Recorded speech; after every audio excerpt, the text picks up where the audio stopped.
Hello, good evening, and welcome. I'm Susan Engel. I have the privilege of being the executive producer of 92Y Talks, and I'm delighted to see so many of you with us for our very special evening.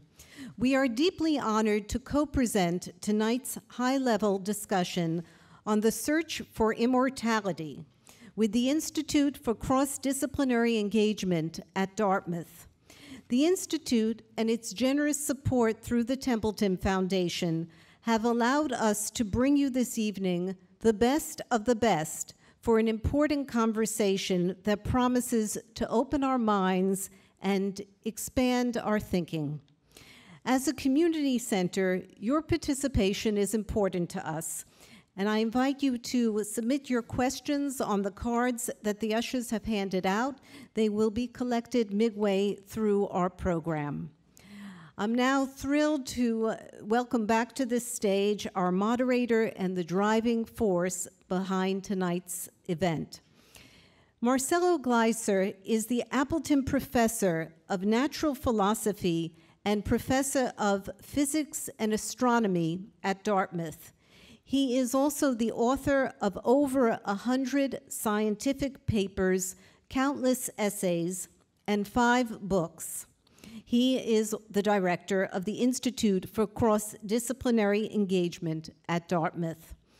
As a world-renowned physicist with an uncanny ability to explain complex terms in ways we all can understand, he is a frequent presence in science and religion documentaries in the US and abroad, and the co-founder and contributor of the national public radio blog 13.7 on science and culture and how it intersects. Before he frames our discussion and joins us, I would like you to watch this brief video about the Institute. Thank you.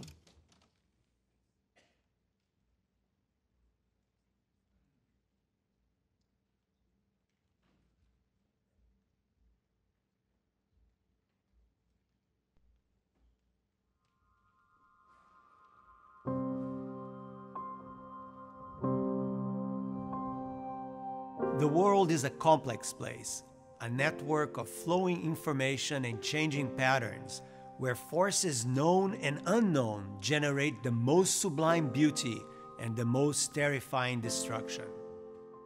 The world inspires wonder and doubt, and we humans try to make sense of it all, creating stories, theories, symphonies, and poems. I am Marcelo Gleiser, director of the Institute for Cross-Disciplinary Engagement at Dartmouth, or ICE. On behalf of all of us at ICE and our partners, I invite you to be a part of our institute, to be a part of this very essential conversation. What is the nature of reality? What is the future of humanity? Will machines think? Will and should we become immortal? Is there free will? Are we alone in the universe? Can science be a path towards spirituality? ICE was created to address these issues and establish new bridges between different ways of knowing.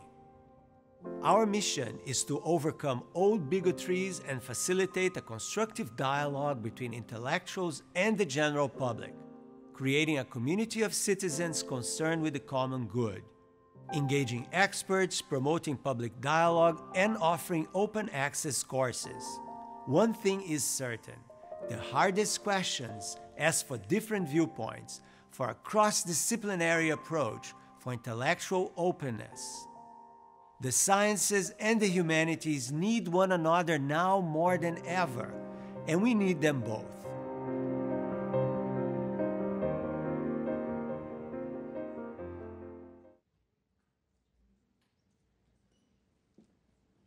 Hello, everyone.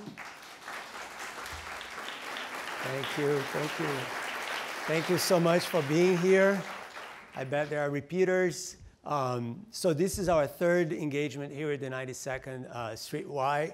If you 2 years ago, we started this with a night on this nature of consciousness with Antonio Damasio and David Chalmers. Last year, we had one on the nature of faith with Rebecca Goldstein and Alan Lightman. And tonight, We have something on immortality and or mortality, because obviously you can't think of one without the other. So in order to do that, I thought that it would be very interesting to have a conversation on the different scales in which we can think about the problem, right? So we can, of course, think about it from a human scale. Now, we are all animals that have this very perplexing dilemma that we are self-aware and that we know that our life in this planet is of a limited time. And so we have this combination, you can say like this superposition of two tendencies which tend to be quite different, which on the one hand, we are animals, we have hair and nails that grow, we reproduce like mammals, most mammals do, and yet we can conceive of the infinite, we can think about transcendence, we can think about change and transformation, and we know who we are. At least we know we are alive and we have an understanding of what that means, right? So in 1973, the cultural anthropologist Ernest Becker wrote a book which won the Nobel Prize, the Pulitzer Prize in 1974, called The Nile of Death. And in this book, he explores precisely this issue, right? How do we find meaning knowing that we have these two extremes pulling us somewhat apart, the animal nature, the demigod kind of nature, right? And it's a very complicated conversation. And at about the same time, in the 1970s, the first models of climate change were being developed. And the realization that there was a human impact on the weather was becoming more and more obvious to those who were studying this. So you can think of mortality or the extension of life, immortality, from a human scale to a planetary scale. And tonight I am incredibly proud to have two leading thinkers on these topics, Siddhartha Mukherjee and Elizabeth Kolbert. So let me introduce them and they'll join me here on stage. So the way the night goes is essentially like this. So each one of them will talk for about 15 or 20 minutes. Then we will talk amongst each other. I'll ask them questions. They may have questions to one another for another 15 or 20 minutes. Then we're going to open for Q&A from you, okay? And there is a procedure for that. I think you have cards or something like that that you write on. I don't know exactly the details. And then we are going to address your questions. And then after that, we have a second part to the evening, which are more informal. Basically, we go backstage and not back this way, but back that way, into a room where there'll be some drinks, as far as I understand, and there'll be an opportunity for us and for you to talk at a different kind of level, not from stage to audience, but from the same kind of level. Be sitting next to you and we can have this conversation together. If you have other questions that weren't addressed during the official time, so to speak. Now, let me ask you something. You hopefully got a survey as you came in. And to us, because this is a grant-based program, right? I got this grant to promote this connection between the humanities and the sciences from the Templeton Foundation. I need to show them that people care by answering the survey. So please, if you want this to happen and keep happening again, hopefully next year again here for our 4th year, please do fill the survey and somebody will be collecting that on the outside. All right, so without much ado, let me introduce our two speakers. So Elizabeth Kolbert has been a staff writer at The New Yorker since 1999. Her 3-part series on global warming, The Climate of Man, won the 2006 National Magazine Award for Public Interest, among other honors. She received a Lennon Literary Fellowship in 2006 and a Heinz Award in 2010, and won the 2010 National Magazine Award for Reviews and Criticism. She is the author of The Prophet of Love and Other Tales of Power and Deceit, Field Notes from a Catastrophe, which is now available in paperback, and finally The Sixth Extinction, for which she won the 2015 Pulitzer Prize for General Nonfiction. So everybody, please welcome Elizabeth to the stage. Elizabeth. Thank you. So you go, I think, all the way to the other side. Yeah. And then I have Siddhartha Mukherjee, who is a pioneering physician, oncologist, and author. A very influential voice in the scientific community, he is best known for his books, The Emperor of All Maladies, a biography of cancer, which earned him the 2011 Pulitzer Prize, and The Gene, an intimate history, which was recognized by the Washington Post and the New York Times as one of the most influential books of 2016. The Emperor of All Maladies was adapted into a documentary by Ken Burns and included among Time's 100 best nonfiction books of the past century. So Sid, please join us. Thank you.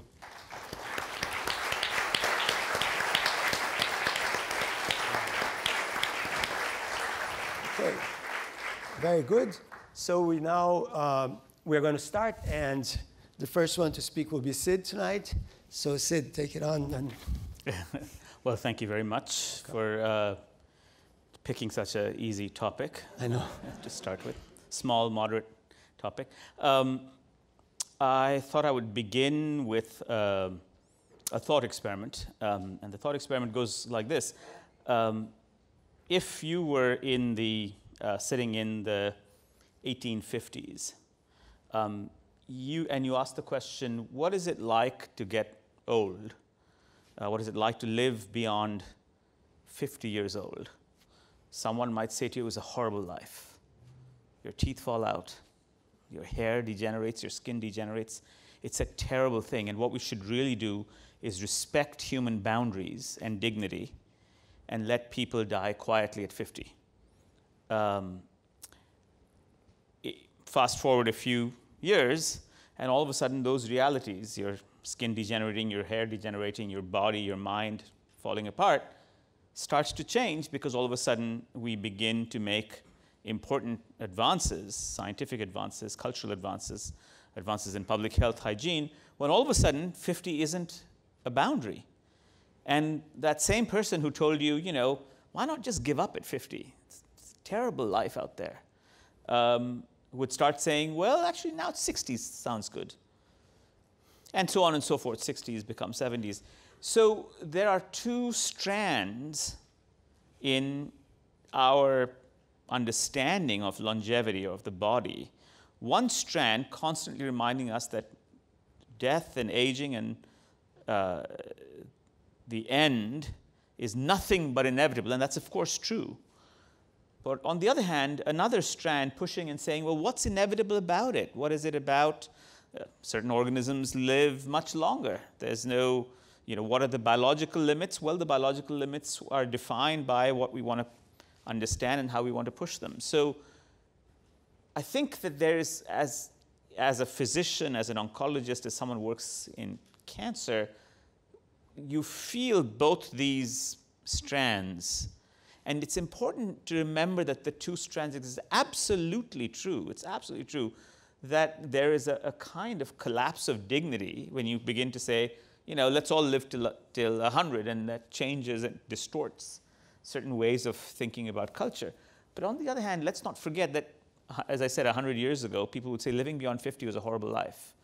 So with that as a kind of background, I thought I would propose to you three potential visions of longevity or immortality. And they're quite different from each other, and each one has a very different consequence about how we think about human future. The first one is the most traditional one, and that's the one that we've grown up with in a kind of cultural sense. And that's simple. It's immortality viewed in the negative or in the double negative, and that's simply if you killed all the killers, you would achieve infinite longevity, or at least true longevity. This is the stuff that I came into my sort of professional life, my scientific life, take diseases away, remove cancer, heart disease, and other such diseases, infectious diseases in the last so-called, if you look at human history, it's an astonishing history in the last 100 years because the conquest of communicable diseases, so-called infectious diseases, lengthened human lives, human longevity, whether that conquest was through public health measures or however we achieved them, a mixture of things, mostly public health and hygiene, some vaccination, of course, some use of antibiotics among those things. That changed the epidemiology of human disease. We would all, most of us would be dead in this audience. We would be all long gone 100, 120 years, odd years ago. Virtually none of us would be here, actually.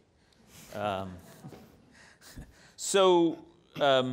then the epidemiology, the face of human disease began to shift and become more and more focused on these so-called non-communicable diseases, so much so that it feels these days that the division of the world between non-communicable diseases and communicable diseases, infectious and non-infectious diseases, is a little bit like saying mammals can be divided into cows and non-cows. That's because the category of non-cows, non-communicable diseases, heart disease, cancer, even in countries that you wouldn't imagine, even in parts of the world where you would think that the burden of communicable diseases is enormous, the pattern is shifting so dramatically that there's an expectation, for instance, in a country like, just to pick one out of the hat, Tanzania, more people will die from the complications of hypertension than they will die of the complications of various infectious diseases in 10 years. That's one kind of. So this gives you a sense of the changing nature of epidemiology. So, but to go back to the question, if you kill all the killers, if you remove the constraints or the barriers to long life, that you actually increase human longevity enormously. And of course, there's a truth to that. But then came a second vision, which began to appear, and it comes from a variety of sources. And I'll talk about the sources. It turns out that if you look at people who have extreme longevity, people who live 120 years, 118, 108, 110, what's interesting about those people is that they are not killed by killers. They, in fact, are dying from diseases that we don't think of as diseases. So they, for instance, die of peculiar forms of bacterial sepsis. Their immune system collapses. They sometimes die of broken bones. My laboratory, actually, we study bone. We found stem cells that make bones. There's this project that we're doing right now to try to find people with extreme longevity, to ask the question, what happens to stem cells in their bone? We discovered these stem cells some years ago. We're trying to put them back into human beings. They make bone and cartilage, among other things. So the second idea is that, sure, you can take away the killers, you can kill the killers, but there may be changes that prospectively, outside removing the killers, there may be genetic or biological, epigenetic, or other changes that would allow us to extend human longevity without focusing on the killers. So in other words, there are genes or diets or bionic mechanisms by which you could alter your lifespan in a positive way. So imagine I would find a gene in a small animal that increases longevity enormously. And such genes have been found. Interestingly, many of them have to do with the way we regulate metabolism. Many of them have to have there's a very careful balance between those genes and the capacity of them to tip into cancer.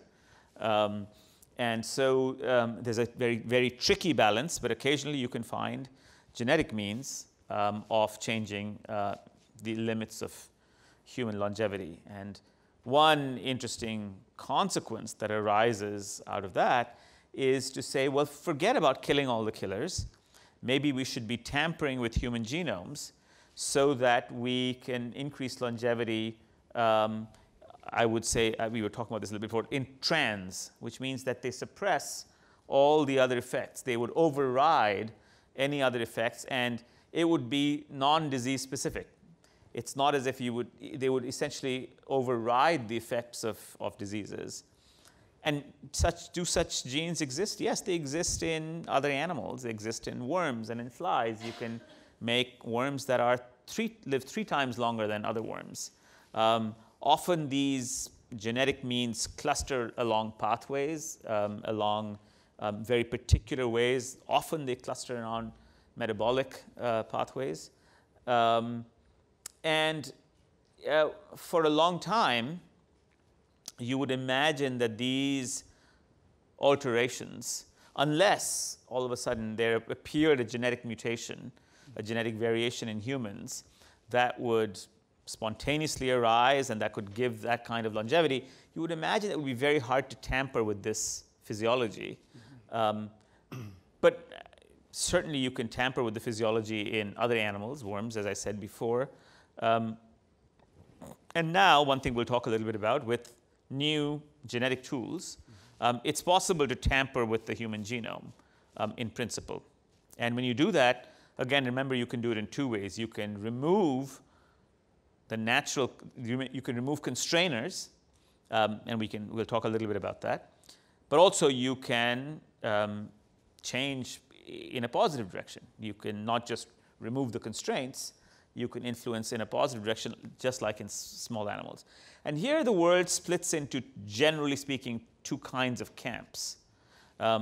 One camp would suggest that longevity and all these complex traits are so complicated that there'll be many, many genes, and possibly across. So just to give you a sense of what the scope of the problem is, if you were to take the human genome and you were to print it out in standard print format, it would be about, a single human genome would be 66 full volumes of the Encyclopedia Britannica.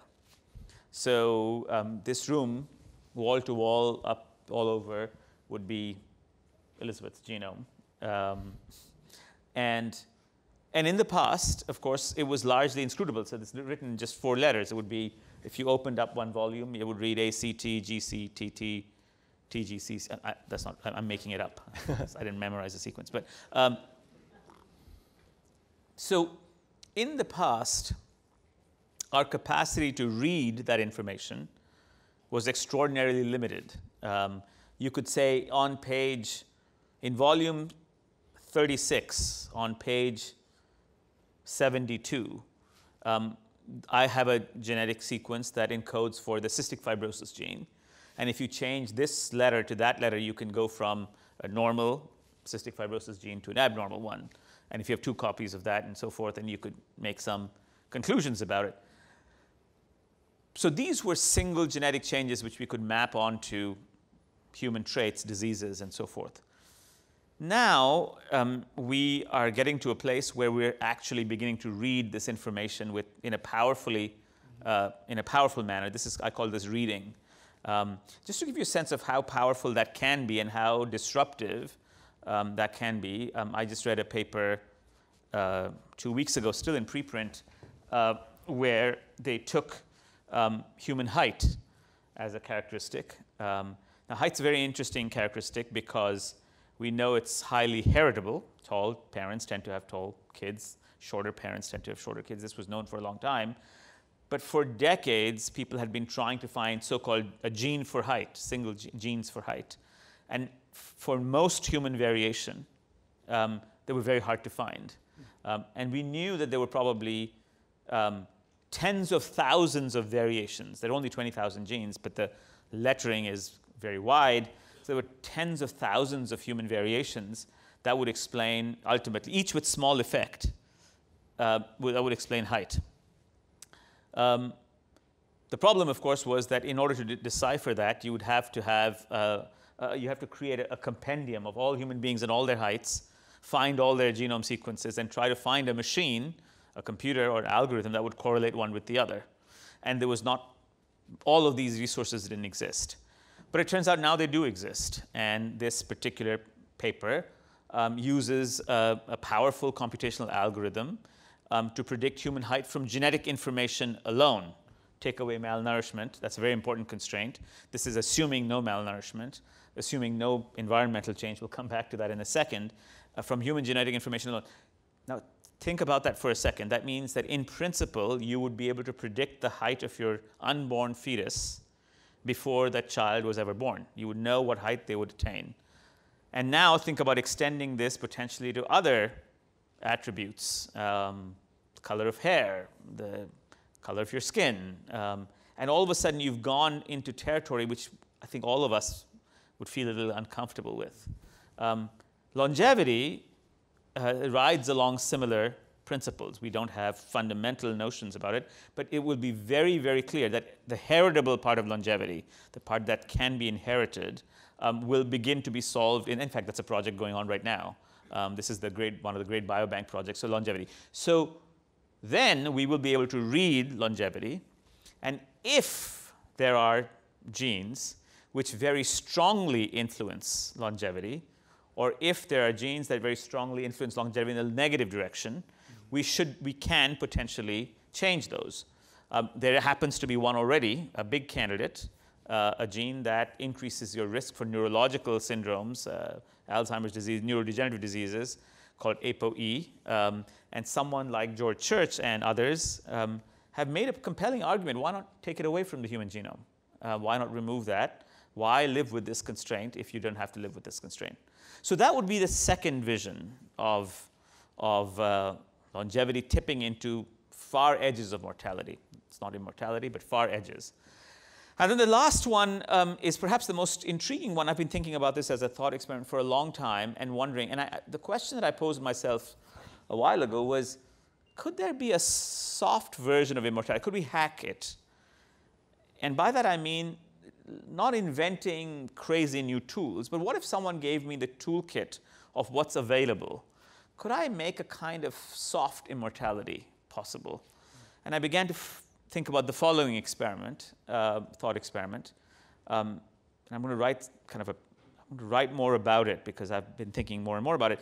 So let's say here's the thought experiment. Let's say I used you, Elizabeth, as an example. We are quite confident that we could clone you. You can clone most mammals. It's not easy, but within limits, I think the possibility of cloning is becoming more and more clear. And if it's not cloning, we could even do a soft version of cloning in which we would derive sperm and eggs from your normal cells, combine them, and basically recreate a soft version of a clone. So it wouldn't be the Dolly version of the clone, which is more complicated, in which you have to take another cell out, suck up the nucleus and re-inject it with your nucleus, thereby creating a clone. We could do it a bunch of different ways. You could recreate basically sperm and eggs in principle from someone's cells and then combine them again. So let's assume for a second that we would be able to do the cloning piece of it. And then here's the experiment, which is that what struck me was that the cost of digital recording of all your experiences is diminishing so dramatically that you could basically wear a GoPro and walk around. And you could edit your GoPro.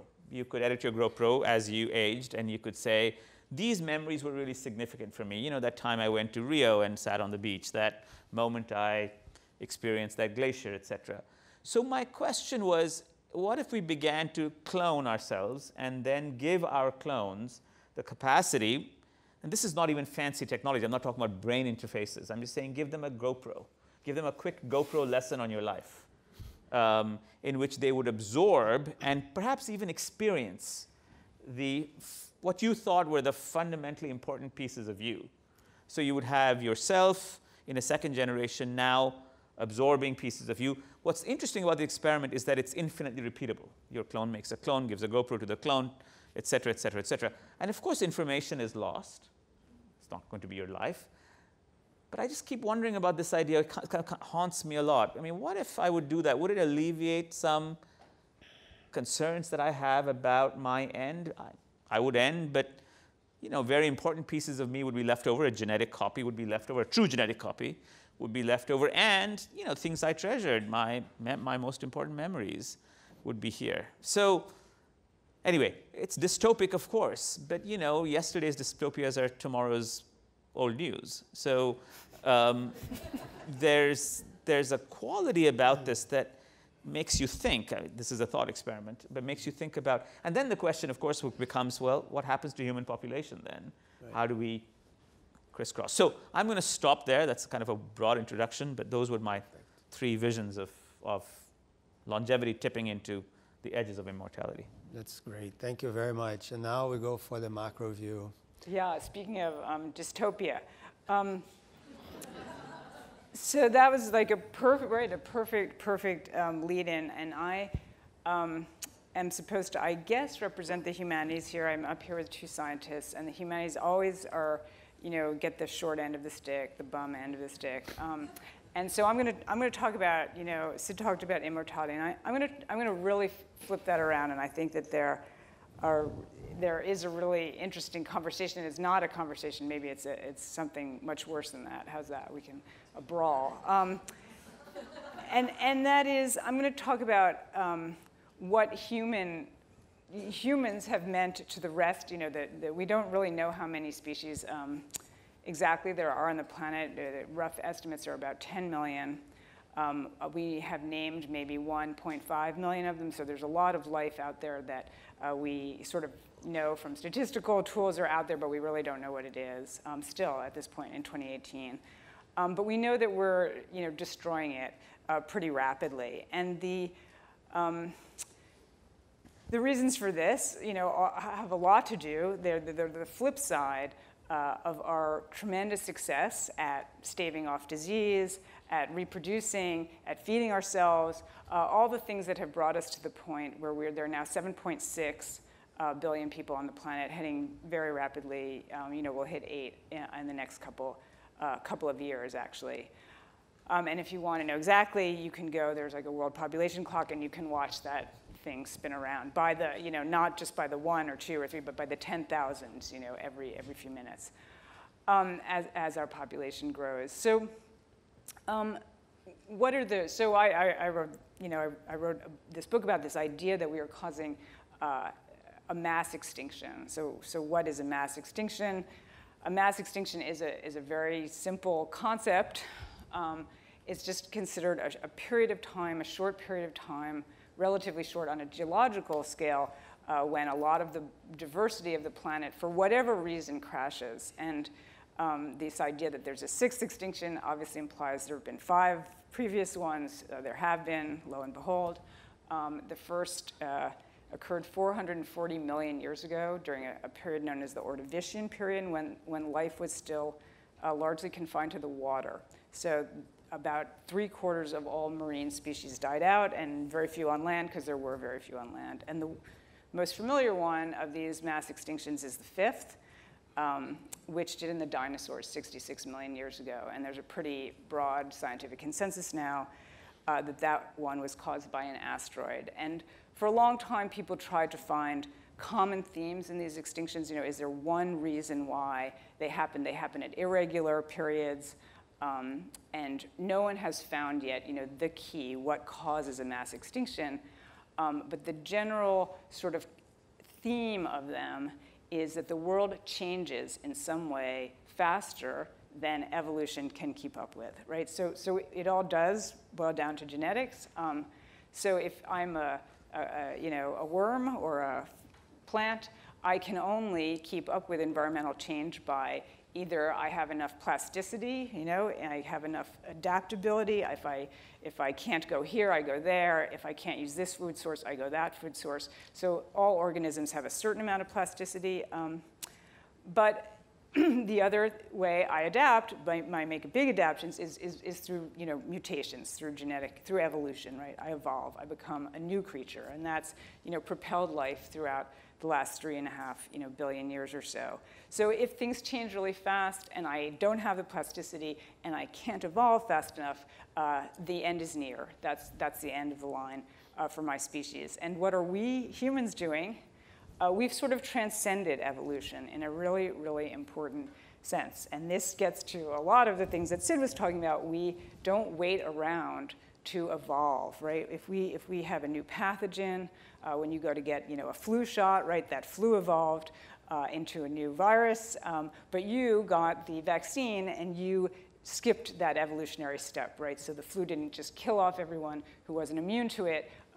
We jumped over that. And that's why we've done so well, why we've extended our own lives, why we're so successful. But the flip side of that are these massive changes that we are making to the planet on a geological scale. I'm sure everyone in this room has heard this concept that we're in a new geological epoch, the Anthropocene.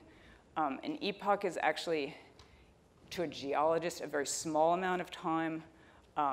There are many people who believe we're in a new geological period. So, and the last, we're in the, what are we in, the Neogene or something like that, but we may be in a whole new period of time, a very big geological divide, because we're changing the planet on such a scale and at such a rate and on such a scale. So I'm just going to throw out a couple of the ways we're doing that. Unfortunately, I could spend all night talking about how we're doing that, but I will not. I will turn this over to a conversation. We're changing the climate really fast. We're putting up CO2 really, really fast into the atmosphere, perhaps as fast as has ever happened in Earth's history. And when you think about it, it makes sense. It's really hard to put CO2 into the air, right? So all the fossil fuels that we are burning are just carbon that a plant absorbed during its lifetime. The plant died, and for complicated geological reasons, didn't decompose, but became a fossil fuel. That process took hundreds of millions of years, and we are now digging up those stores of fossil fuels. We're burning them, let's say, in a matter of a couple centuries. So that's really, really rapid. And if people weren't here, how could that be happening? We're acidifying the oceans. That same CO2 that we're throwing up into the air that's changing the climate is changing the chemistry of the oceans.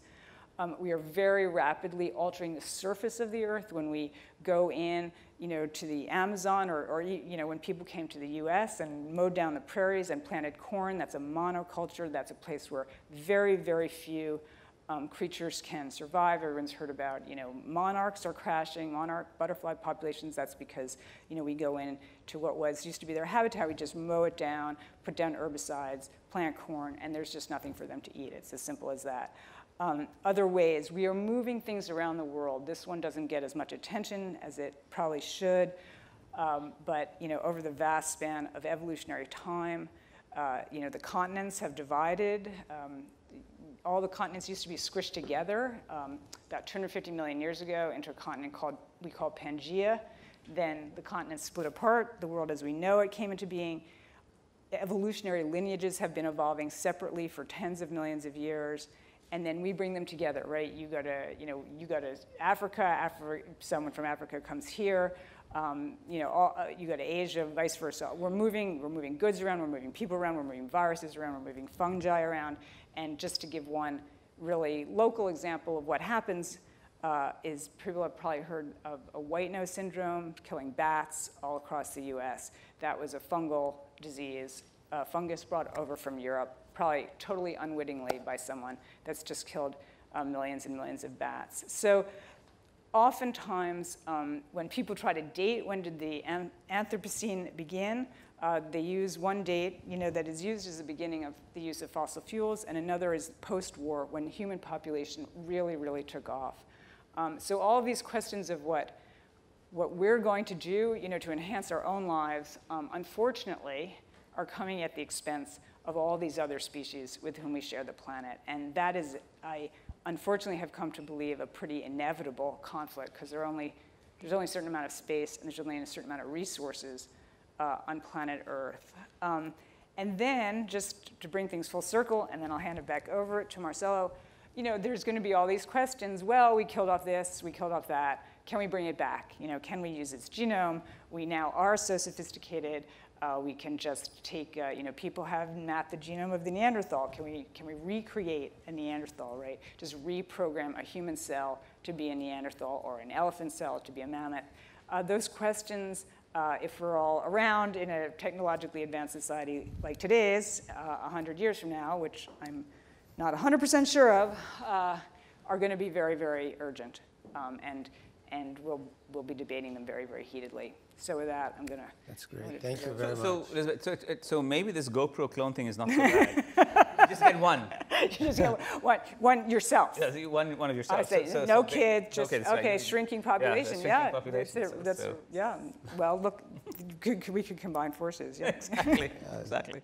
So I think that's great because you kind of nailed it. There is a clear tension between these two narratives here, right? On the one hand, there is science as the conqueror of all maladies, including death, viewed perhaps as a disease that can be cured in some way, right?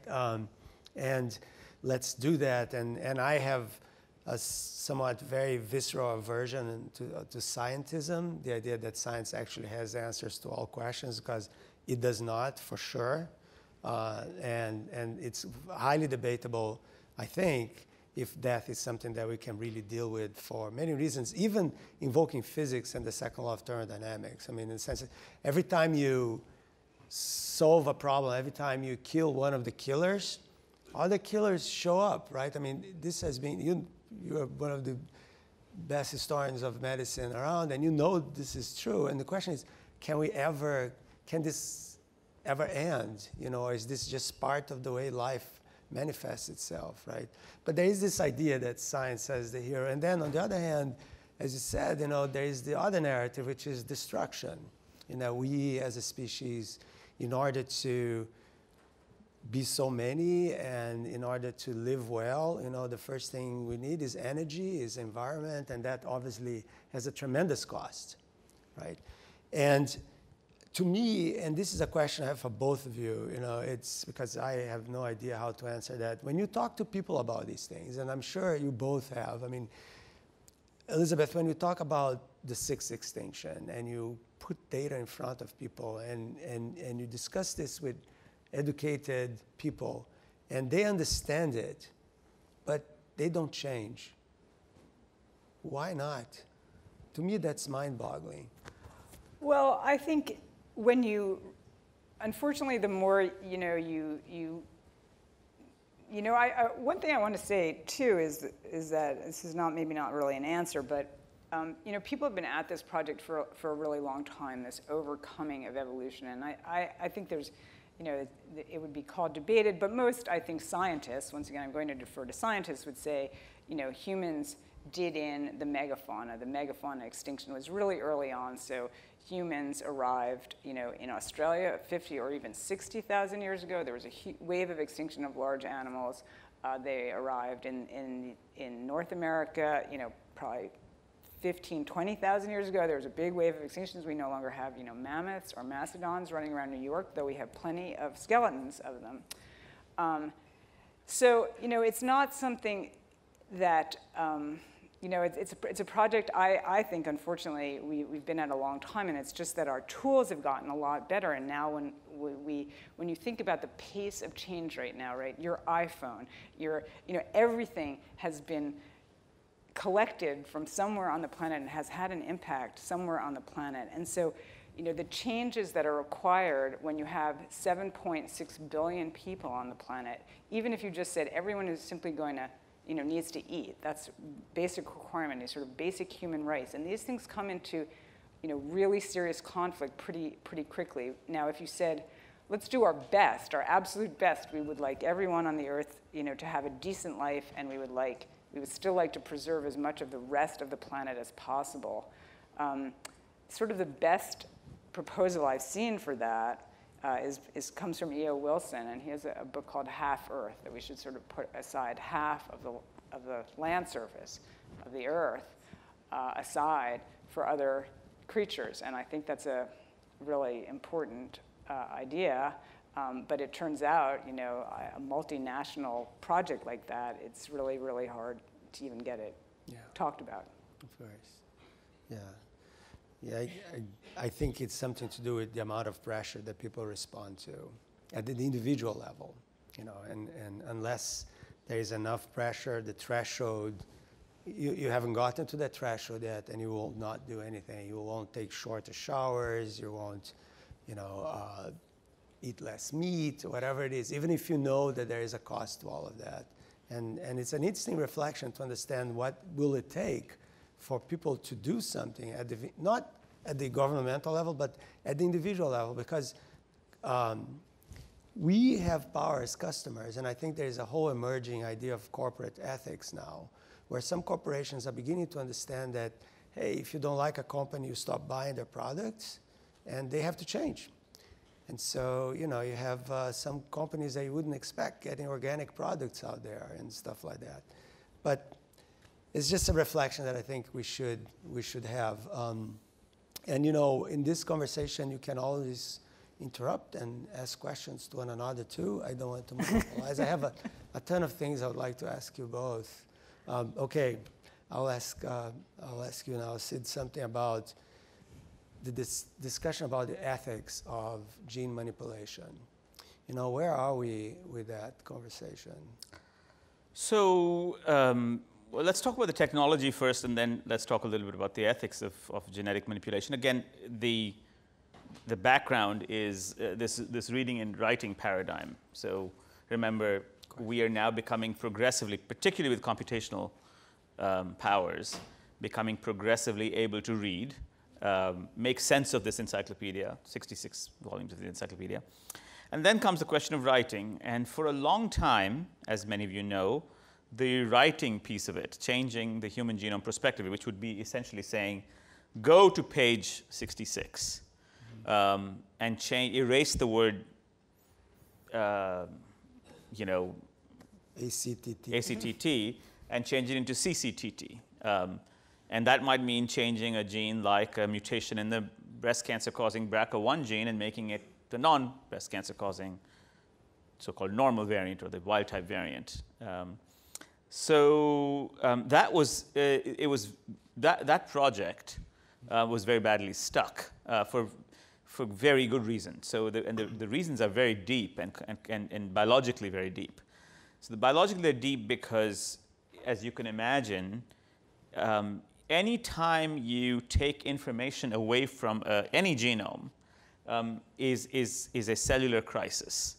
Cells are extraordinarily sensitive to their genomes being tampered for a good reason, because when that happens, the consequences are usually quite severe. Cancer is one of the major consequences, that a mutation that eventually causes cancer. So cells, we're now knowing more and more. So we've discovered some of this in our lab, and other labs many labs have been working on this.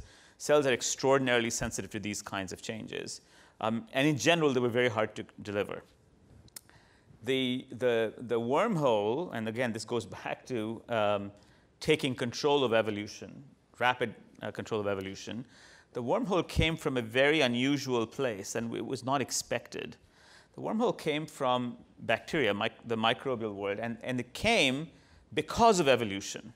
It came because in the microbial world, the resources are often so restrictive, and there's a constant cat and mouse game between microbes to compete with each other. So in the microbial world, what happened many years ago is that some bacteria began to be invaded by viruses. We've reconstructed all of this, by the way. We don't know if this is true. It's mostly reconstructed. Bacteria began to be invaded by viruses. Viruses are parasites. You can think about them. They use the bacterial cell to make more copies of themselves. They're not living in the traditional sense. They parasitize the bacteria's body, its genetic apparatus, et cetera, to make more copies of itself. That's what a virus is. So we knew all this. But what we began to understand is that bacteria have a counter-evolution mechanism. And they evolved a mechanism, basically, to detect the DNA of the virus and make a cut in it, chop it up. And the field sat there for a long time. This idea that scientists began to recognize that some bacteria could have a recognition sequence. They could recognize a virus sequence and deliver in a directed chop, not to any other part of their own genome that was protected. It was specific for a sequence. And I'm going to rephrase exactly what I said. In other words, the bacteria could recognize ACT-CC-GTTT and chop that section, ACT-G-CTTT. Now, obviously, if you think a little bit ahead, you could say to yourself, well, if the bacteria can do that, what if I re-engineered the bacteria, put it into a human cell, and now said, instead of going and chopping the virus, why don't you go chop the human genome? ACT, as far as the bacterial apparatus is concerned, it can't tell whether it's a virus or a human genome. It has no fundamental mechanism to tell. And in fact, that's what has happened. In the last 5 years, we have co-opted this bacterial immune system, which is an antiviral system, to chop up or to be directedly go to page 66 in the Encyclopedia Britannica of Humans and go and make a directed change in the human genetic material. Now, human cells haven't given up. They are still protesting. They're saying, no, wait a second, I'm not ready. And sometimes they shut themselves down. So we're now, but the technology is extraordinarily simple. Because I could tell you that it would take a postdoc in my laboratory to make a directed genetic change in a human stem cell. It would take on the order of weeks to months. It now takes 2 days. And virtually all of them work. And this is CRISPR? This is CRISPR, but yes. I have a question. So, but once I had an infant or an adult, right, I can't change all of their cells, right? So I have to go at the moment of conception in there? So there are three, this is a very important question. So there are 3 kinds of changes, and we should know about all 3 of them. So one of them is making changes in all other organisms. So this is using CRISPR to make modified crops, modified animals, et cetera, et cetera. There you would change, presumably, the sperm and eggs. Actually, you won't change the sperm and eggs. You would change the stem cells that make sperm and eggs. And the big debate there, now we're coming back to your essential question, the big ethical debate there is the debate about diversity, biosafety. That's the central debate. And this, of course, goes very much into things that you think a lot about, Elizabeth. The second one, the second arena, broad arena, is making changes in human cells, but not in sperm and eggs, as long as they're non-sperm and eggs. So like blood-forming stem cells, like stem cells that make pancreas, the stem cells that make skin, etc. I'm using the word stem cells because you make the change and you let the cells propagate the change in the body. So there, the big safety is concerns about possible consequences in the person that receives the cells. The biggest one of them being cancer. Cancer, basically. That, the second, number 2, and number 1 and number 2 are already being done. We will find the first CRISPR-based therapies in the next, we are working on them ourselves actively. We will find them in the next 5 years. Changing human stem cells using CRISPR-like technologies is here. It is now yesterday's news as far as science is concerned. The human experiment needs to be done. We don't think that they will cause cancer in the sense that people are worried about. Maybe there'll be some. So this is a very active area, lots of debate around this. The third one, which is obviously the most challenging one, the one that's most debated, is making changes in sperm and eggs, or rather stem cells that make sperm and eggs. And if you take that, the third arena, this is different from all the other 2 because this change is permanently heritable through the human genomes. This is a prospective change. Technologically, there's no fundamental reason it cannot be done. And the most surprising piece, and then I'll stop, the most surprising piece that's emerged in the last 3 years, at least to me, is that we had thought that big groups were put together, National Academy and National Institute was put together, a conference. We had thought that they would say absolutely not for human genetic change. In fact, what they said is for diseases that have extraordinary suffering in humans, that we should be allowed to explore this arena for human beings. That was the first recommendation. This will change. This is an evolving conversation. But that was a big line in the sand that we are going to be able to cross. We're going to say that for diseases that cause extraordinary human suffering, potentially a gene like ApoE, we should be able to make a prospective genetic change in human sperm and eggs. This is a wide debate. This is not going to close tomorrow, but that's where we're sitting right now. It's interesting that this is, I think, the 200th anniversary of the publication of Frankenstein, which was a cautionary tale precisely about how far science can go without messing things up big time, right? Because everybody watches the movie, but if you read the novel, and I can't see you right now, but I wonder how many would raise their hands saying, "Did you read the novel?" And the novel is about the monster not being like Mr. A.B. normal in the brain, but actually being a genius, having the brain of a genius, and begging the doctor, Victor Frankenstein, for a companion, a female companion. And then when the doctor realizes that his experiment first worked, and second could create a race of monsters which are much more powerful, stronger, and brighter than humans, he panics. And hence comes the drama. So, you know, the reason why I bring this up is first because you have to in a night like this, but also because imagine that we get there, right, that we can do this. And, you know, you can put as much legislation as you want, you know, in scientific practice, but it's a bit of a Pandora's box. You know, once a scientific idea is out in the world, you just can't put it back in. And there will be groups that will be doing it for the wrong reasons, right? And some groups will be doing it because they can pay to do it. And so, you know, because the therapies may be very expensive, and so you start having a sort of unevenness in society of those that can take advantage of that and have their kids be super smart, super beautiful, super et cetera, you know, and those that can't. And you go into the Brave New World scenario. Right? Yeah, but just to temper some of that, I mean, you know, yes, there are many. I mean, just to temper it very clearly, you know, as I said, there is a substantial camp of people who correctly believe that tampering with human and animal genomes is going to be fundamentally restricted by the fact that typical traits that we want to influence are run through tens of thousands of loci in the human genome. And changing, so, and you cannot use CRISPR in that sense. You can't tell CRISPR, you get into a numerical problem. You can't tell CRISPR to change tens of thousands of, you know, CRISPR evolved, as I said, to make very directed changes in very directed loci in the human genome. Now, there is a smaller other camp that says that's not true. It says that, sure, there could be tens of thousands of variations in the human genome that influence a single trait, but somewhere along, either that you could create a synthetic gene completely outside a biological, known biology, or there's a natural gene variant which will override all of this. We were talking about overriding genes.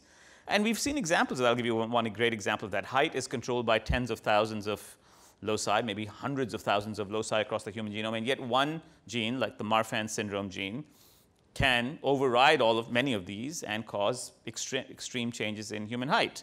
I can give you several other examples of this. This second camp believes that there'll be more examples of that. And in fact, perhaps the most challenging example is that in animal studies, we now know that maze-solving cognitive abilities of animals, it's a very poor measure ultimately, but some things capture some cognitive ability of an animal, again, controlled by tens of thousands of genes. And yet, actually, only a couple, by influencing 2 or 3 of them, you can get a maze-solving animal genius. So if you now translate that into the human world, you all of a sudden get, so let me, just to temper a little bit, there are camps out there. I would say the latter camp is a minority. The former camp that believes complex human variation is going to be tough to tackle using these mechanisms is a majority. But maybe, Elizabeth, I'll ask you a question about that. What do you think about bringing back biodiversity using these new metrics or new? Are you enthusiastic of that, or are you? Yeah. Well, it's like all roads lead to George Church, who has spoken, a Harvard geneticist, who has spoken about bringing back a mammoth. You know, that actually Asian elephants and mammoths are quite closely related, more closely, I believe, than African and Asian elephants, and that we could just, we could rejigger an Asian elephant and get a mammoth. I think that there are a bunch of things to be said for that. Besides, let's just assume for a moment that we could overcome the hurdles, which are great, because as soon as an animal is extinct and dead, recreating its genome becomes, extremely difficult. But let's say we have an animal, we are driving it to the edge of extinction. We take a live animal, we just, sequence its DNA, pretty easy to do right now, bank it, and then we decide let's bring it, let's bring this animal back. There's a lot of questions you have to ask. One is, why did it go extinct in the first place? So you're not going to be able to, a lot of animals, if it's been being done in by a disease, if it's being done in by a predator, an invasive predator, for example, you put them back out there, you're just going to have the same problem all over again. So you got to deal with that. But I think a more profound question, and this actually gets back to your clone with a GoPro, is what is identity, right? So there's a case right now, and this is not sci-fi at all. It's a very simple case of conservation biology where they had a species of the Hawaiian crow, got down to really, really low numbers. It's a distinctive species from our crow here in the continental US, considered sacred by Native Hawaiians, down to like 20 birds. They did all sorts of things, set up a breeding facility, you double clutch birds, you take the eggs, the birds will lay another egg, you raise the bird by, people raise the bird, blah, blah, blah. You can do all these things. They brought it back to a point of having maybe 150 birds. Just recently, put some of them back out in this forest, which they very carefully, tried to get rid of predators, blah, blah, blah. And it's killed, the first ones were killed by hawks because they didn't know how to defend themselves from hawks. They hadn't been trained. So, an animal is not just a collection of genes. We know, the more we learn, there's a lot of culture. Crow needed a GoPro. Exactly. Crow. Well, there you Parent have it. crow needed a GoPro to transmit to this. Exactly. But I'm thinking about my clone doesn't want to watch my memories. It's not interested in my memories. And I actually have clones. I have identical twins, so I have clones. And I always wanted them to write about, I am a clone, but they never wanted to do it. But they're actually very different people. They've had very similar experiences, and they have, identical genetics, not epigenetics perhaps, but identical underlying genetics, and they're still very different people. So I'm not sure I see the point of all that.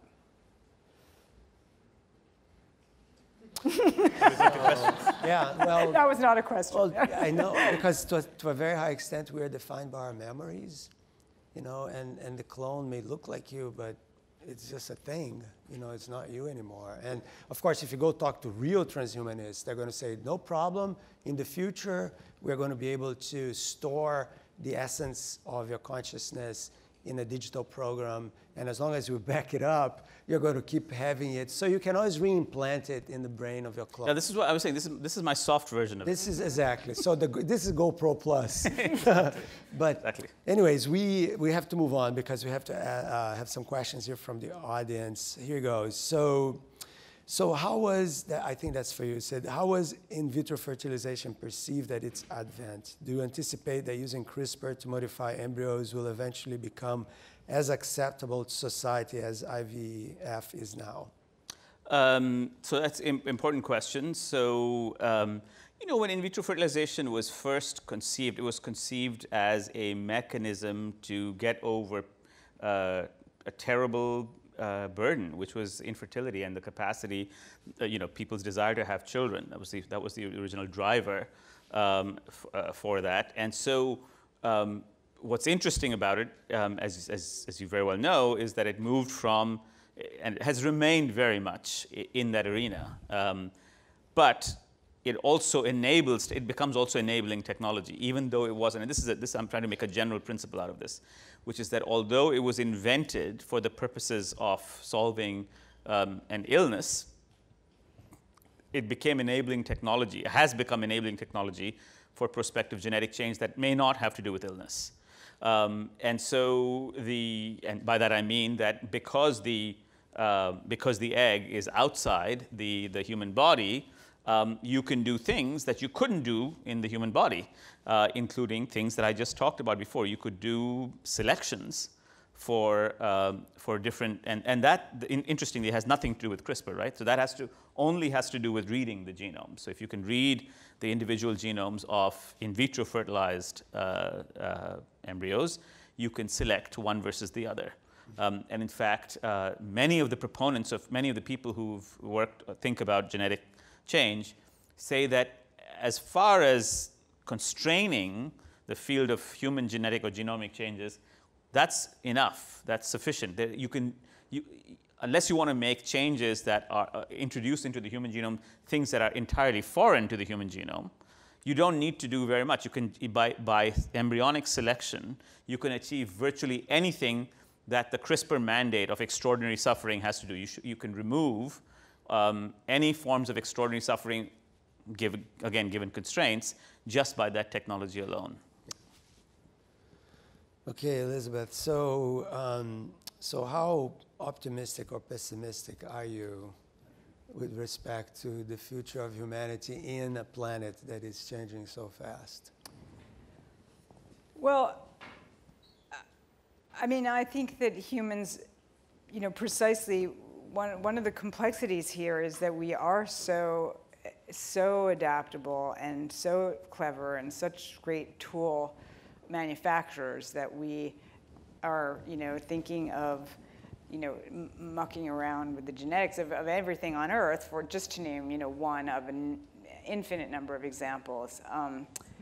So, optimistic, pessimistic, I think it really gets into, are we going to do ourselves in? Quite possibly.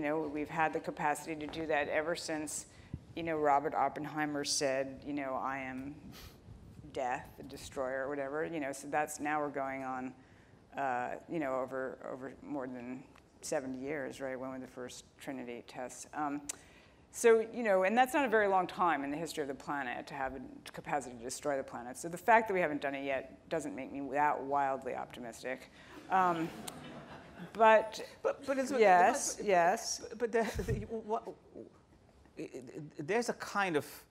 there's a moral syndrome that's building around not tampering with human genomes. It's not clear to me that there should be a moral syndrome around not tampering with genomes. No, I'm not really not arguing. What's the morality? Why should we not? I mean, I can. Why shouldn't we tamper with the genome? Well, of every. Again, again, remember this argument came, and I'm talking about genomes in general. Remember, this argument came before a panel. The CRISPR argument came before a panel.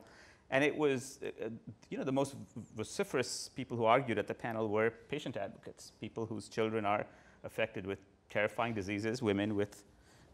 So I just want to be just to sound a note that yes, it sounds, we'll destroy the environment, et cetera, et cetera. But there is also, on the other hand, I mean, I think it's fair to say that scientists aren't doing this because we are fundamentally Frankensteinian, No, I did not want to accuse you personally of it.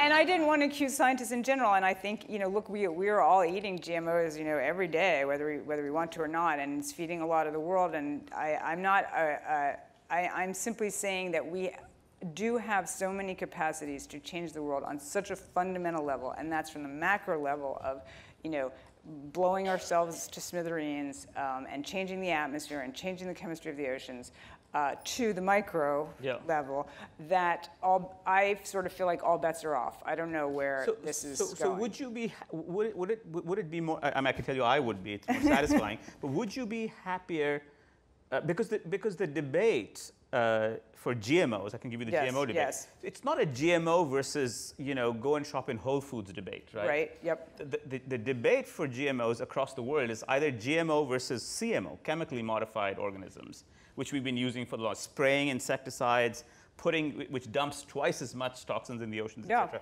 That's the reality. So well, I'm going to push back on that, because a lot of GMOs are modified so we can put more chemicals on them. So that's a whole other. Fair enough. So here's my question to you. I mean, do you think it's a complete pipe dream that we would, so going back to Wilson, is it a complete pipe dream that we would have hungry mouths to feed? Whether we could feed half of India without the high yielding varieties of rice is a question, or wheat is a question mark. I mean, what's the other option? What's the middle road? Is the middle road that we make seed banks, or is there no middle road? Are we doomed down this road? Should we be CRISPRing things so that we restrain ourselves? I mean, that's also a possibility, right? We could use CRISPR as a police. We could be restraining ourselves in a variety of ways. I actually went to visit one of the seed banks. There are many now. Is there a middle road, or are we once we're driving down this road, it ends with monoculture or with people, you know, not being able to shop at Whole Paycheck for their. Well, I think all these things, that question, I think, you know, once again, you're like one human, you know, one humanities major's opinion, which is, to be honest, not worth that much, but I will offer it since I'm sitting up here. You know, all these things are presupposing a kind of orderliness to the world. Is there a middle ground? Could we, you know, use genetic modification to come up with some really, you know, great crops, intensely farm certain areas of the world, leave other areas of the world unfarmed, and, you know, get through to a moment when population starts to fall and blah, blah, blah. You know, in theory, yes. Now look out in the chaos of the world today. We were having a conversation at dinner about what's going to happen in Brazil. We all know what's happening in the US of A. We could go down the list and say, okay, is that going to happen? So I bring to this, you know, not a very high level of, you know, just I think an ordinary American's level of skepticism about, you know, we have to decide to do things. We cannot decide as a world that we should reduce carbon emissions, okay? Nothing could be simpler. That is the simplest, you know, step. We have to reduce carbon emissions. That's like step one. We have technologies, very simple ones. They're called, you know, windmills and solar cells, to start to make a dent in this problem, and we are not doing it. So the idea that we're going to come up with some great construct and, you know, yes, it's theoretically possible. Do I think it's going to happen? I'm extremely skeptical. Mm-hmm. Yeah, I think that makes a lot of sense. Okay, somebody says something like, a question, changing subjects a little bit, question for Sid. What about a fourth scenario? We are already immortal, perhaps life is truly eternal, but in a different form. Not sure I understand the question very well. Perhaps you mean that life just reinvents itself as time goes by, like the theory of evolution? I don't know. I have no clue. Okay. There's another one. Which maybe it was a spiritual question. Yes. Maybe. Yes. Right? Yes, possibly. I think so too, yes. Well, but you know, so here's a comment about this whole transhumanist idea, which is if you really take it to the extreme, you know, the real extreme transhumanism is to get rid of the flesh altogether, is to become information that can basically just keep going from machine to machine, or eventually not even in any machine altogether. So isn't this just reinventing the soul? Right, in modern technological terms, right? Because you just get rid of the flesh is a problem. Look at all this mess we have to do, right? Cut genes here and all that stuff to try to get to, and if you get rid of it, all you have is information. If that's really true, then here we are. We just transport ourselves immaterially across time. So there is a huge religious component at the core of this transhumanist movement. Lots of scientists don't obviously think like that, but I think it's there for a lot of people that actually believe in it and want to feel it. Now, something more for you guys. Well, I also wrote books, but as authors of books, you are immortal. Your books, your words now live forever. How do you feel about it? I won't answer that. That's for you guys.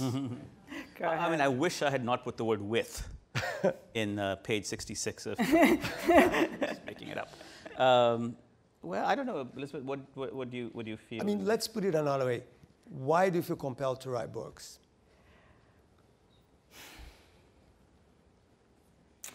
Wow. I'm not sure I do feel compelled to write books. It's kind of a torment to write books. And you know, when you write a book, I would, you know, for myself, I write a book, there's a certain satisfaction when you're done after the torment, and you are hoping to put something out into the world in a package, you know, that you hope that people, that will, you know, make them think differently. I guess that's what I hope for, and I'm sure also, to a certain extent, what Sid hopes for. And, you know, as for immortality, you know, to me, you know, I look around, I live in a college town, I look around the infinite number of books that have been sitting there and not taken out for generations. So I'm not sure that that's really a good way to achieve immortality. In my case, I have a very simple formula or a thought about why to write anything. I think everything should raise a question or ask a question. My two books are, well, three books, but two of the bigger books are very much directed by individual questions. The first book, The Emperor of All Maladies, came about because a patient asked me a question. She said, I was giving her chemotherapy, and she said, where are we going with all of this? And you can take that question at face value, or you can ask the question, where are we going? I mean, this is an illness that is, redefined. Cancer has redefined our relationship to disease, so much so that we no longer use society as a lens to view cancer. We use cancer as a lens to view society. That much influence on our perception of ourselves, our perception of our future, and perception of our mortality. And yet we had no history, no roadmap for that. In The Gene, I raise a question about who are we, and what are the limits of and how what we change. And I think in general, that's been my approach to this. A book I think is successful. I mean, Elizabeth's book, which I devoured, by the way, Sixth Extinction, asks a question. It's a book that raises a question and tries to offer an answer to a question. Those, to me, are fun. And even fiction does that. I mean, my wife's a sculptor. Whenever I come up to a sculpture, I say to her, well, she asks me once in a while, I'll go to the studio, and she'll say, well, tell me about what you think about this work. And I'll say, the first thing I'll always say is, what question is this piece trying to answer? What question is this painting trying to answer? Every painting, everything in my lens, may not be your lens, but in my lens, is about what question is this trying to solve? What is it trying to solve? What is it trying to raise? And it's a one way of viewing the world. It's a way of viewing the world in which everything is driven by a series of questions. Yeah. So in the end of the day, I guess we're meaning-seeking creatures. And we do the things we do because we have the urge to engage with these, right? Right. And that's what makes you not completely whole, but at least more whole, right? Okay, so there's one last question that I want, and then we'll close. On soft immortality, in some sense, we're already living it. And this is the numbers here. I don't know, 50 billion cells from your body die every year. Is that correct? 50 billion? It's 52, but okay. No. Our bodies days ago are different from today's.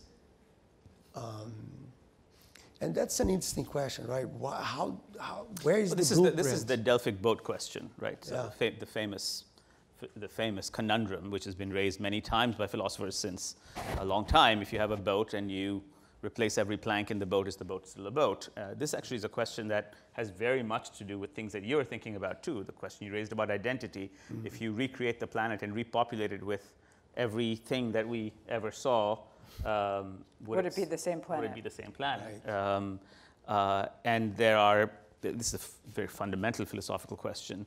I'm not sure I have a single kind of answer to that, but the point is that the fundamental difference is the difference in autonomy. So, and again, this goes into some things that we've been thinking about as biologists for a while. Why is the body a body? And it's a Delphic boat question. If your cells are being replaced all the time, why is a human body a single body? It's a Delphic boat.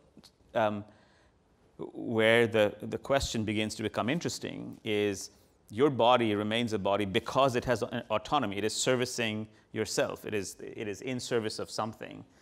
When you necessarily create a clone, and this again, there are many parallels to the planet here. When you make a clone, that clone assumes autonomy of itself. If there was a war between you and your clone, the clone would side for itself.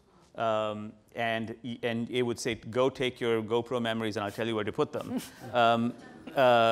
And this may indeed be the case. If we want to do this version of immortality, or this version, even if we take transhumanism to the nth extent as information movement, what is there not to say that at the third generation, this machine will say, I'm not interested in your memories. Yep. go take your memories. I want my new ones. And we would end up being right back to, ironically, where we are now. When our children say, I'll tell you what to do with, with your recommendation to read War and Peace, Daddy. So there is, of course, these are, I mean, obviously these are deeper questions, but they go back, not the metaphors extend across human beings into planets and ecosystems as well. Yeah. Okay, well, just one last thing that I wanted to say, that you can be sure that given modern astronomy, there's only one planet Earth in the whole universe. There may be other planets that could be somewhat similar, but no planet will have the same history as our planet. So this is the only Earth that exists. And furthermore, there are no other humans in the whole universe. There may be humanoids out there. Who knows? We have no clue. But there is only one species like our own because we are the product of the history, a very specific contingent history of our planet. So we are very special in the end of the day, us and the planet. So let's do something to protect it. Thank you. Thank you.